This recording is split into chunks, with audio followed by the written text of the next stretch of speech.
بسم اللہ الرحمن الرحیم۔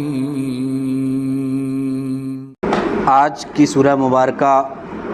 سورۃ العادیات۔ اعوذ باللہ من الشیطان الرجیم، بسم اللہ الرحمن الرحیم۔ والعادیات، واو جو ابتدا میں ہے اس کا یہ قسمیہ ہے، واو قسم ہے۔ العادیات جمع ہے عادیتن کی۔ عادیتن سے مراد، عادیتن لفظی طور پہ اس سے مراد ہے دوڑنے والا گھوڑا، اور عادیات اس کی جمع ہے دوڑنے والے۔ والعادیات قسم ہے دوڑنے والوں کی۔ ذبحا، ذبحن کا معنی دو طرح سے کیا جاتا ہے، ایک ہانپتے ہوئے اور ایک ہنہناتے ہوئے۔ تو اصل میں یہ جو قسمیں ہیں، 5 قسمیں کھائی گئی ہیں پہلی 5 آیات میں،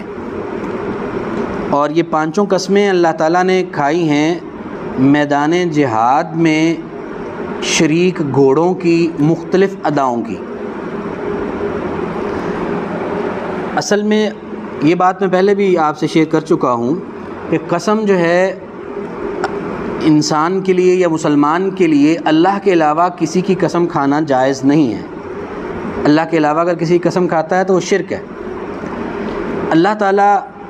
اپنی مخلوق میں سے کسی بھی چیز کی قسم کھا سکتے ہیں، اور وہ قسم عام طور پر اللہ تعالیٰ قرآن پاک میں اس چیز کی کھاتے ہیں جس چیز کی اہمیت کو لوگوں پر واضح کرنا ہو۔ اللہ کے راستے میں جہاد کرنا اللہ تعالیٰ کا سب سے پسندیدہ عمل ہے۔ یہ دین اسلام کی چوٹی ہے، یعنی دین کا جو چوٹی کا کام ہے، سب سے ٹاپ کا کام ہے، اعلیٰ کام ہے، وہ اللہ کے راستے میں جہاد کرنا ہے۔ اور جہاد کرنے والے ہی اللہ تعالیٰ کو سب سے زیادہ پسند ہیں۔ جس طرح سے سورہ صف میں اس کی جو ابتدائی آیات ہیں ان میں جب صحابہ نے رسول اللہ صلی اللہ علیہ وسلم سے یہ خواہش کا اظہار کیا کہ ہمیں پتہ چل جائے کہ اللہ تعالیٰ کو کون سا کام سب سے زیادہ پسند ہے، تاکہ ہم وہ کام کر کے اللہ کے محبوب بن جائیں۔ اور ان کے یہ کہنے کی وجہ بھی یہ تھی کیونکہ ایماندار آدمی کو سب سے زیادہ محبت اللہ کے ساتھ ہوتی ہے، جیسا کہ اللہ تعالیٰ نے فرمایا اعوذ باللہ من الشیطان الرجیم والذین آمنوا اشد حبا للہ، وہ لوگ جو ایمان لائے وہ سب سے زیادہ شدید محبت میں ہوتے ہیں اللہ کے لیے۔ تو ایمانداروں کو سب سے زیادہ محبت اللہ سے ہوتی ہے، اور محبت چاہے وہ اللہ والی محبت ہو یا دنیا کی جو جھوٹی محبتیں بھی ہوں، تو ہر محبت کرنے والا جو کسی سے محبت کرتا ہے اس کی سب سے بڑی خواہش یہ ہوتی ہے کہ جس سے وہ محبت کرتا ہے وہ بھی اس سے محبت کرے، اور وہ ہر وقت اس کوشش میں رہتا ہے کہ مجھے پتہ چلے کہ کس طرح سے میں بن جاؤں تو اس کو پسند آ جاؤں جس سے میں پیار کرتا ہوں، جس سے میں محبت کرتا ہوں۔ بلکہ اس کے آپ اگر دیکھیں گے تو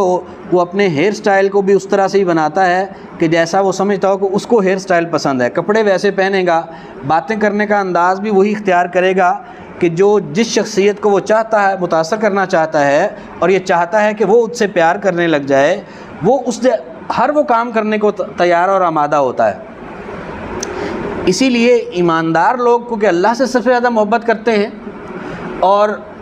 اللہ کی محبت کو حاصل کرنے کے لیے صحابہ کرام رضوان اللہ علیہم اجمعین نے اس خواہش کا اظہار کیا کہ ہمیں پتہ چل جائے کہ کیا کام ہے جو اللہ کو سب سے زیادہ پسند ہو، تاکہ ہم وہ کر لیں، اللہ تعالیٰ ہم سے پیار کرنے لگ جائے۔ وہاں اللہ تعالیٰ نے پہلے تو تھوڑا سا تنبیہ فرمائی،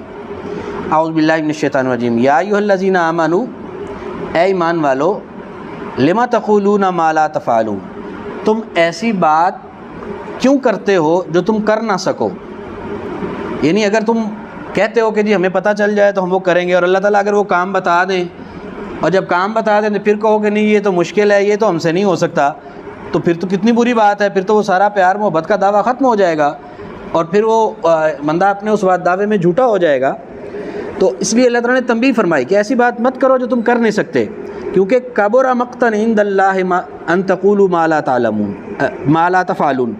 کہ اللہ تعالیٰ کے نزدیک یہ بہت بڑی گناہ کی بات ہے کہ تم وہ بات کہو جو تم کرو نہ۔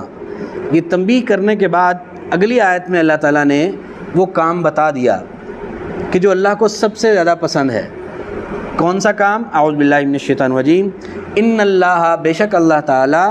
یحب الذین، محبت کرتا ہے ان لوگوں سے، ان اللہ یحب الذین یقاتلون فی سبیلہ، جو قتال کرتے ہیں اس کے راستے میں، لڑائی کرتے ہیں، جہاد کرتے ہیں اس کے راستے میں، صفاً، صفے باندھ کر، کأنہم بنیان مرصوص، اور اس طرح سے وہ ڈٹ کے لڑتے ہیں جیسے ایک سیسا پلائی دیوار ہوتے ہیں۔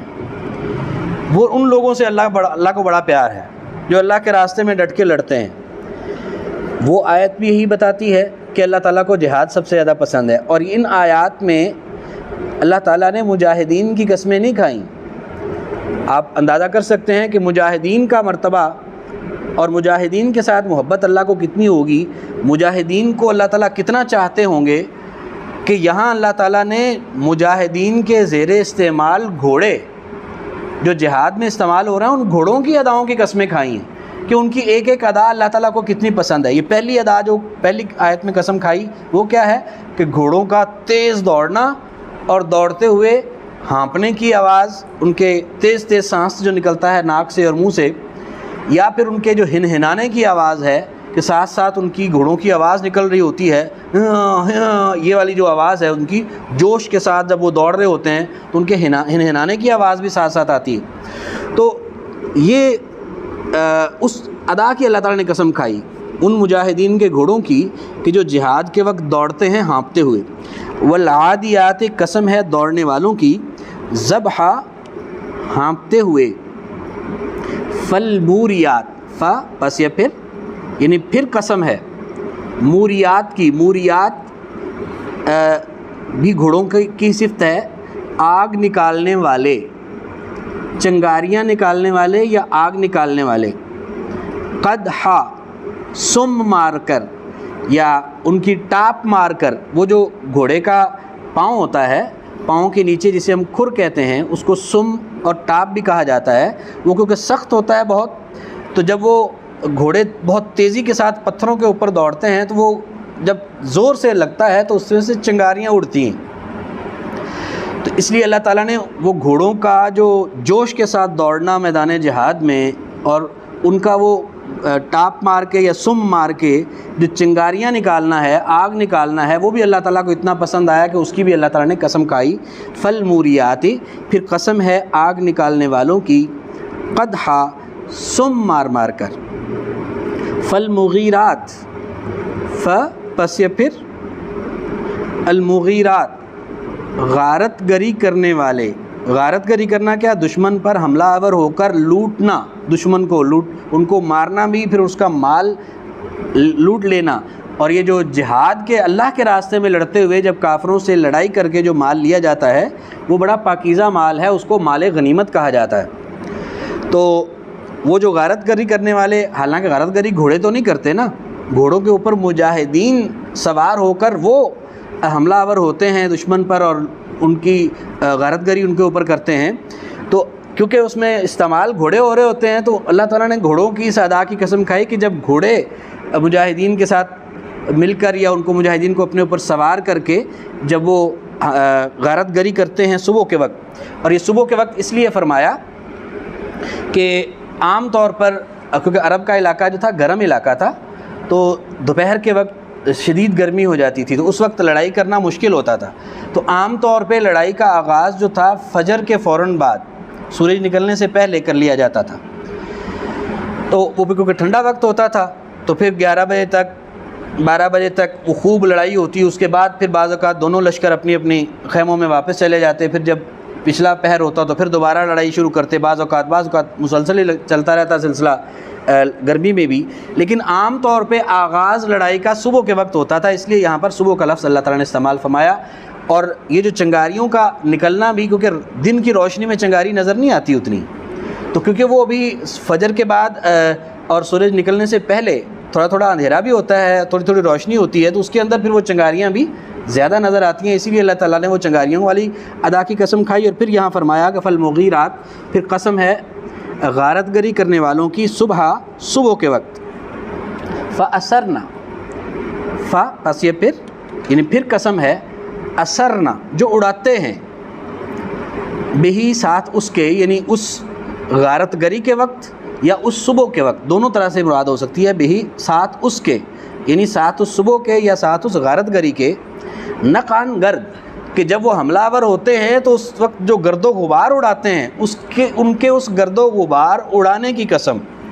فَأَسَرْنَا پھر قسم ہے جو اڑاتے ہیں، بہی ساتھ اس کے، نقع گرد، فَوَسَطْنَا پھر قسم ہے، وسطنا وسط سے ہے، وسط درمیان کو کہتے ہیں، تو وسطنا یعنی جو درمیان میں گھس جاتے ہیں، کہ دشمن پر جب گھوڑے کے اوپر سوار ہو کر مجاہدین جھپٹتے ہیں دشمن پر، اس کی صفوں کے اندر گھوڑوں کے ساتھ گھس جاتے ہیں۔ یہ آج کل مناظر جو ہیں خاص طور پہ ارطغرل ڈرامے نے تو سارے بچوں کو دکھا دیے ہیں کہ گھوڑے کس طرح سے دوڑتے ہیں، کس طرح سے وہ حملہ آور ہوتے ہیں، کس طرح سے وہ دشمن کی صفوں کے اندر گھستے ہیں۔ یہ ساری ادائیں ٹیلی ویژن پہ آج کل جو اس ڈرامے کے اندر خاص طور پہ وہ کم از کم اس حوالے سے تعارف سب بچوں کو ہے کہ جہاد کس طرح سے ہوتا ہے اور یا کس طرح سے ہوا کرتا تھا آپ صلی اللہ علیہ وسلم کے دور میں۔ تو وہ جو گھس جاتے ہیں دشمن کے لشکر میں، اس ادا کو بھی اللہ تعالیٰ نے اس کی بھی قسم کھائی، فَوَسَطْنَا، پس یہ پھر وسطنا جو گھس جاتے ہیں، درمیان میں گھس جاتے ہیں، بھی ساتھ اس کے، جمعاً لشکر میں، تو قسم ہے ان کی اس لشکر میں گھس جانے کی ادا کی بھی، فوسطنا پھر قسم ہے جو گھس جاتے ہیں، بھی ساتھ اس کے، جمع لشکر میں۔ یہ 5 قسمیں کھائیں اللہ تعالیٰ نے، اور قسمیں کیوں کھائی جاتی ہیں؟ جن چیزوں کی کھائی جاتی ہیں وہ تو ان چیزوں کی اہمیت بیان کرنی ہوتی ہے، اور قسم اصل میں کھائی کس لیے جاتی ہے کہ قسم کھا کے کوئی ایسی حقیقت بیان کی جاتی ہے کہ جو بالکل اٹل حقیقت ہوتی ہے، جس میں کوئی جھوٹ نہیں ہوتا،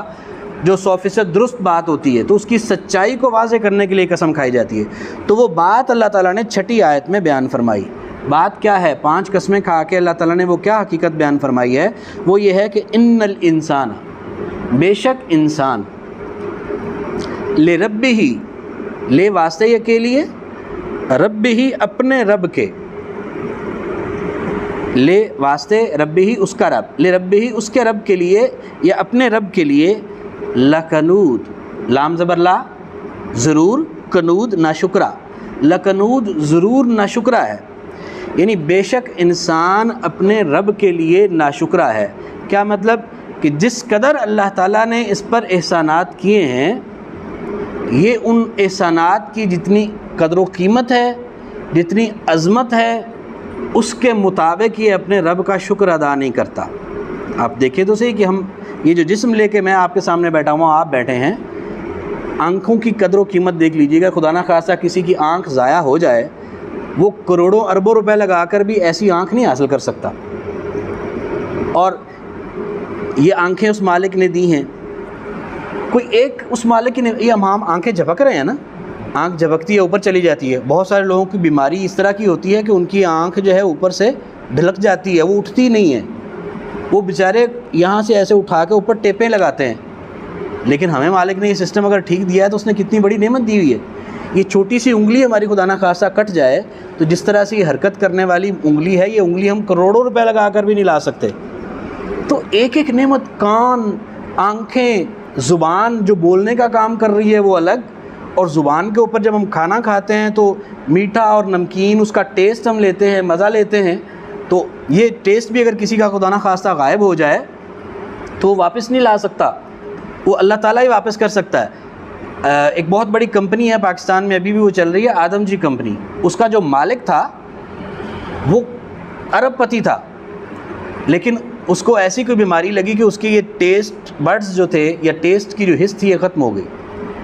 اب وہ چاہے نمک کی ڈلی اس کے منہ میں رکھ دو یا مٹی کی ڈلی رکھ دو یا گڑ کی ڈلی رکھ دو، اس کے لیے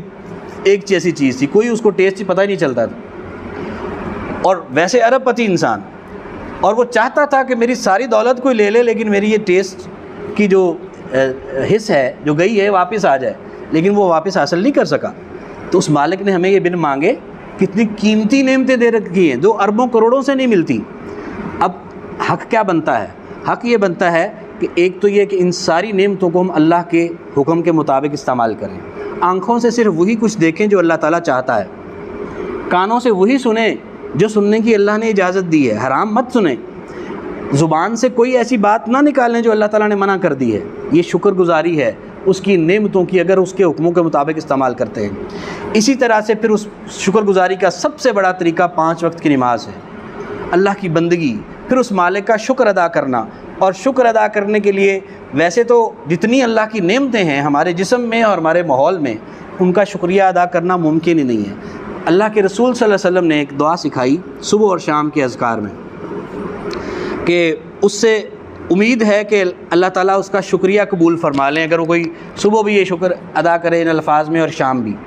کیا دعا ہے؟ صبح کے وقت اللہم ما اصبح بی من نعمت، اور شام کے وقت اللہم ما امسا بی من نعمت۔ ترجمہ کیا ہے؟ صبح والی دعا کا ترجمہ کرتا ہوں، اللہم اے اللہ، ما اصبح بی، جس نعمت نے بھی صبح کی ہے میرے ساتھ، یعنی اب صبح ہوئی ہے اور صبح کے وقت جتنی میرے پاس نعمتیں موجود ہیں، ما اصبح بی من نعمت، کسی بھی نعمت نے جو میرے ساتھ صبح کی ہے، او باحد من خلقک، اور تیری صرف میری نعمتیں نہیں، تیری مخلوق میں سے جس کے پاس جتنی بھی نعمتیں ہیں، من کا وہ تیری طرف سے ہیں، وحدہ کا تیرے اکیلے کی طرف سے، لا شریک لک، تیرے ان نعمتوں کے عطا کرنے میں کوئی تیرا شریک نہیں ہے، صرف تو ہی ہے، تو نے وہ نعمتیں عطا کر رکھی ہیں۔ فلک الحمد، بس تیرے لیے ہی تمام تعریف ہے، ولک الشکر، اور یا اللہ تیرے لیے ہی اس کا شکر ہے۔ تو یہ صبح کے وقت بھی اور شام کے وقت اللہم ما امسا بھی، یا اللہ جو شام کی ہے میرے ساتھ من نعمت، کسی بھی نعمت نے، تو یہ دعا اللہ کے رسول نے سکھائی ہے، تو یہ بھی ہمیں ضرور کرنی چاہیے تاکہ کسی حد تک اللہ تعالیٰ کی نعمتوں کا شکر ادا کرنے کی ہم کوشش تو کریں کم از کم۔ لیکن جو انسان کا قول اور عمل ہے وہ یہ بتاتا ہے کہ انسان جو ہے یہ اپنے رب کے لیے ناشکرہ ہے، اس کا صحیح طور پہ شکر گزار نہیں ہے، جتنے اس نے عظیم نعمتیں اور احسانات انسان کے اوپر کیے ہیں اس کے مطابق یہ اس کا شکریہ ادا نہیں کرتا۔ تو آج جو آیات پڑھی ہیں میں ان کو دہرا دوں ایک دفعہ، چلی 6 آیات آپ بھی ایک دفعہ سن لیجئے۔ اعوذ باللہ من الشیطان الرجیم، والعادیات، قسم ہے دوڑنے والوں کی، ذبحا، ہانپتے ہوئے، فالموریات، پھر قسم ہے آگ نکالنے والوں کی، قدحا، سم مار مار کر، فالمغیرات، پھر قسم ہے غارت گری کرنے والوں کی، صبحا، صبح کے وقت، فأثرنا، پھر جو اڑاتے ہیں، یا پھر قسم ہے جو اڑاتے ہیں، بہی، ساتھ اس کے، نقع، گرد و غبار یعنی، فوسطنا، پھر قسم ہے جو گھس جاتے ہیں، بہی، ساتھ اس کے، جمع، لشکر میں، ان الانسان، بے شک انسان، لربہ، اپنے رب کے لیے،